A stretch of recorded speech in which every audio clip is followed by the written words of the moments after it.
Welcome to Bible Study for Progressives, a show where moderates, liberals, and leftists of all faiths and ideologies come together to discuss Scripture, spirituality, and politics. We engage Scripture in its historical context, plumb its depths for wisdom and guidance, and apply its lessons to current events and social issues. Whether you're a liberal evangelical, a New Age spiritualist, a social justice activist, or a postmodern theologian, there's something in this show for you.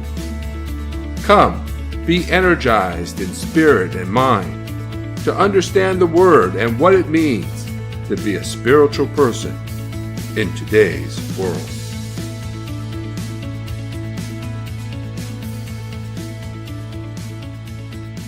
Where are we in the Gospels? Are we the rich, the poor, the disciples, the crowds? Are we like the Pharisees in some ways?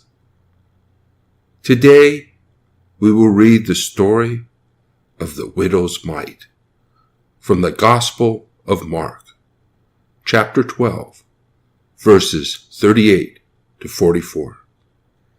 We will address some of the common lessons drawn from this story, talk about the meaning of the story, and suggest some questions for further discussion. My name is Rich Procida.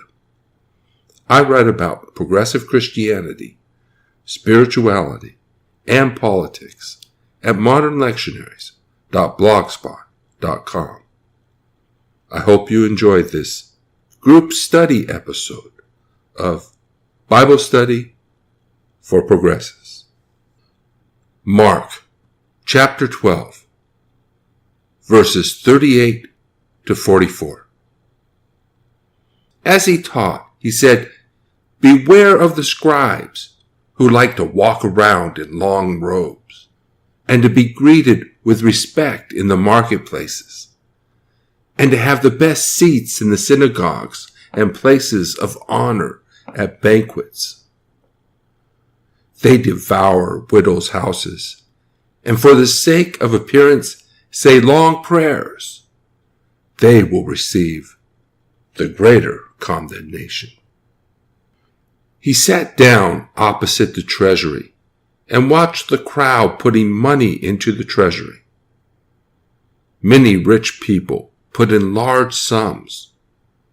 A poor widow came and put in 2 small copper coins, which are worth a penny. Then he called his disciples and said to them, "Truly I tell you, this poor widow has put in more than all those who are contributing to the treasury.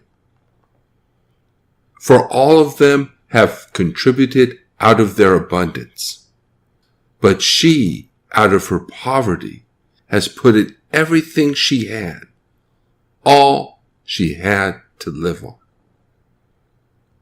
Where is God? The Scribes and the Widow's Mite, by Rich Procida. We shouldn't always take the Bible literally, but we should always take it seriously. To take the story of the widow's mite seriously, we must keep the condemnation in the story. The story is meant to confront us, but many times it has been interpreted in ways that minimize the conflict. The story has been approached in a number of ways. Many interpretations reduce it to a lesson in Christian etiquette or a calling to give more. These interpretations offer nice lessons, but don't get to the core of what's being said. The story is not a condemnation of arrogance or boasting. Neither is it a story about false piety or hypocrisy. Nor is it about self-righteousness or pride. These are important lessons, but they are not the crux of the matter. The story condemns scribes. Jesus says they like to walk in long robes, to be greeted with respect in the marketplaces, and to have the best seats and places of honor at public events. The contrast between the lives of the scribes and that of the widow could not be more stark. Most of us like to wear nice clothes. We need to be treated with respect. We enjoy being honored, especially for our successes. What Jesus is describing is the good life. The scribes like to live the good life. The good life means being successful and respected. Most of us want to be rich. Our economy is said to be based on greed.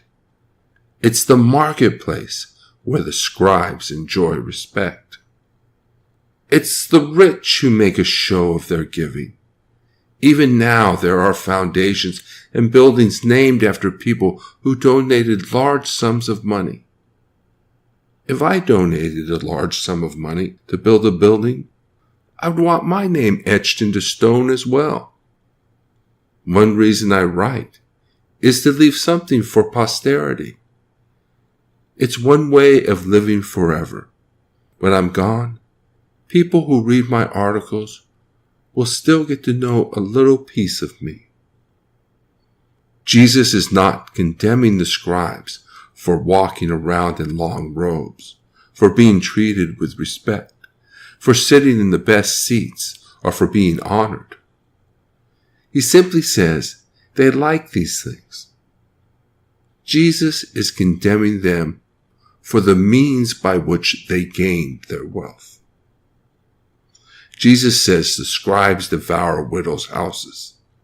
He is referring to the economic exploitation of widows through the practice of scribal trusteeship, where scribes controlled widows' estates and profited from them. Women were not considered capable of managing their own money. This story is not about the widow's generosity either. As Addison G.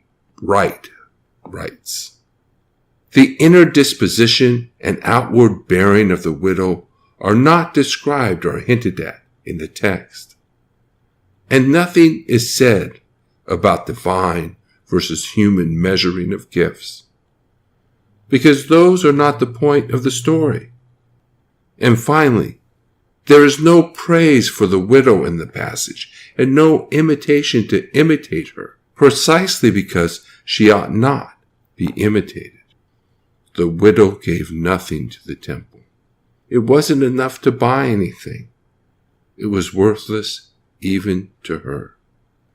Jesus is not suggesting that we give our last penny to the church. Nor is he suggesting that we give our all, a positive message, but not the point. Jesus simply says that she gave more and that she gave out of her poverty all that she had to live on, which was nothing.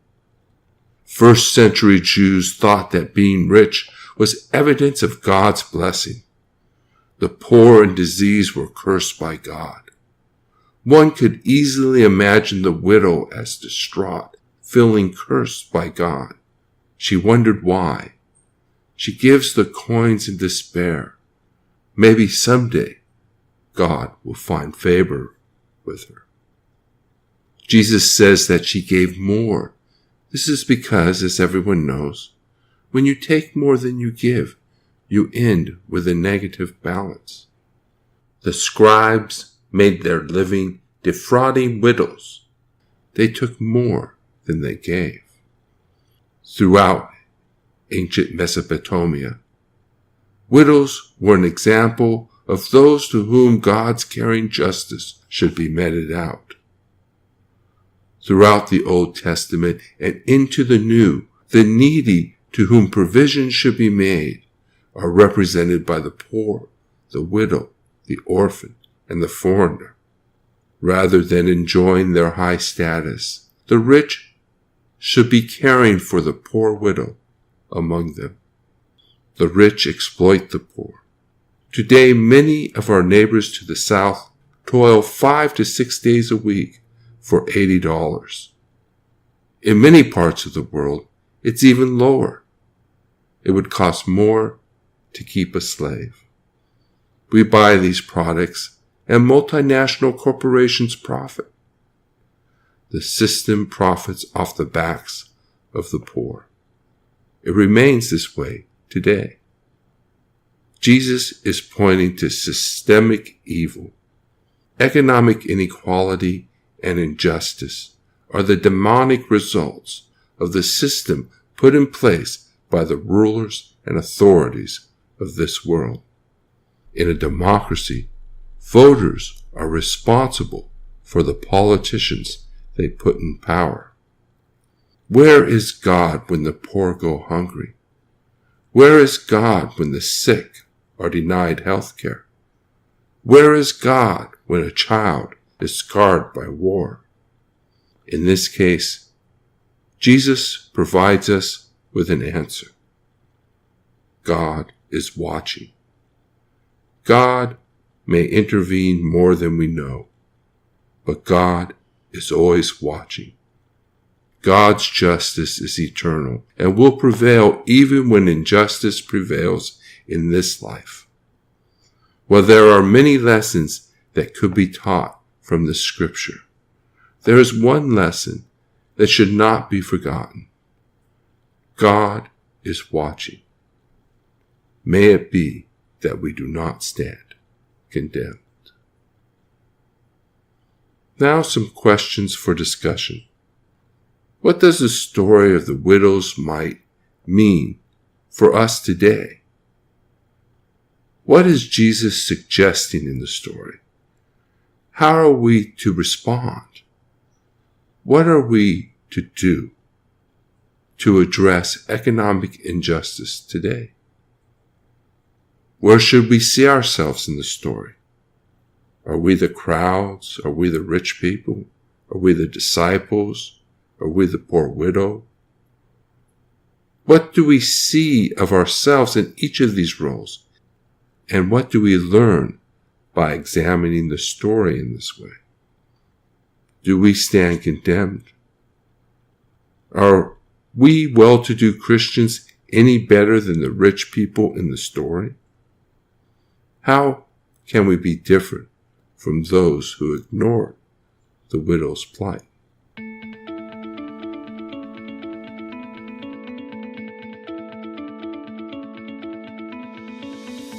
This has been Bible Study for Progressives.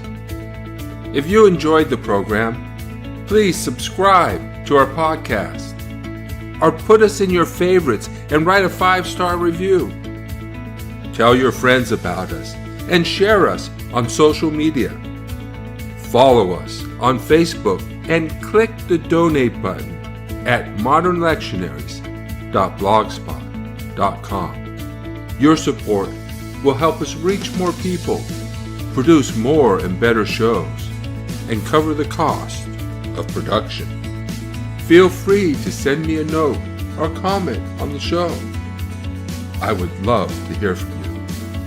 Until next time, this is Rich Procida. Thank you for listening.